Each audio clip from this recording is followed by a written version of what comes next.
1 Timóteo capítulo 3, versículos 1 ao 7. As qualidades e a conduta dos ministros do Evangelho.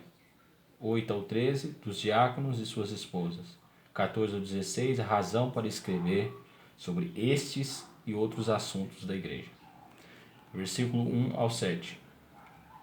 Se um homem deseja o ofício pastoral, e se for por amor a Cristo e aos seus semelhantes, estiver disposto a negar-se a si mesmo e passar privações para dedicar-se a esse serviço, deverá dedicar-se à boa obra, e o seu desejo deverá ser aprovado desde que esteja preparado para o ofício. O ministro não deve dar ocasião para que seja culpado, para que o seu ministério não sofra censuras. Deve ser sóbrio, prudente, decoroso em todos os seus atos e na utilização de todas as bênçãos terrenas. A sobriedade e a vigilância andam juntas nas Escrituras, porque dão assistência uma à outra. As famílias dos ministros devem ser exemplos do bem para todas as demais famílias. Devemos nos acautelar quanto ao orgulho. Este é um pecado que transformou os anjos em demônios. O ministro deve ter boa reputação entre os seus vizinhos e ser irrepreensível em sua vida pregressa. Para estimular a todos os ministros fiéis, temos a graça da promessa de Cristo. Eis que eu estou convosco todos os dias até a consumação dos séculos. Mateus 28, 20. Ele equipará os seus ministros para toda a boa obra e fará com que passem em meio às dificuldades com consolo e recompensará a fidelidade deles. Versos 8 ao 13.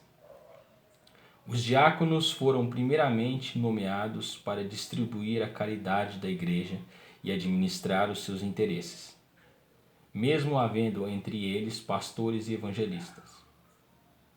Os diáconos eram encarregados de uma importante tarefa. Devem ser homens sérios, responsáveis e prudentes. Não é bom que a confiança pública seja depositada nas mãos de qualquer pessoa, até ser considerada apta para aquilo que lhe será confiado. Todos aqueles que são aparentados com os ministros devem ter grande cuidado em andar de modo digno do Evangelho de Cristo. Versículos 14 a 16. A igreja é a casa de Deus e Ele habita ali. Ele sustém as Escrituras e a doutrina de Cristo como uma coluna sustenta uma proclamação. Quando uma igreja deixa de ser coluna e baluarte da verdade, podemos e devemos abandoná-la, porque a nossa consideração pela verdade deve estar em primeiro lugar e ser muito grande. Cristo é o mistério da piedade. Ele é o Deus que foi feito carne e foi manifesto em carne. Agradou a Deus manifestar-se aos homens por seu próprio Filho, que tomou sobre si a natureza humana, sem jamais ter cometido qualquer pecado. Entregou-se voluntariamente para ser censurado como pecador e morrer como um malfeitor. Cristo então ressuscitou pelo poder do Espírito Santo e assim foi justificado de todas as falsas acusações com que foi caluniado. Os anjos o atenderam, porque ele é o Criador e o Senhor dos anjos. Os gentios acolheram bem o evangelho que os judeus rejeitaram.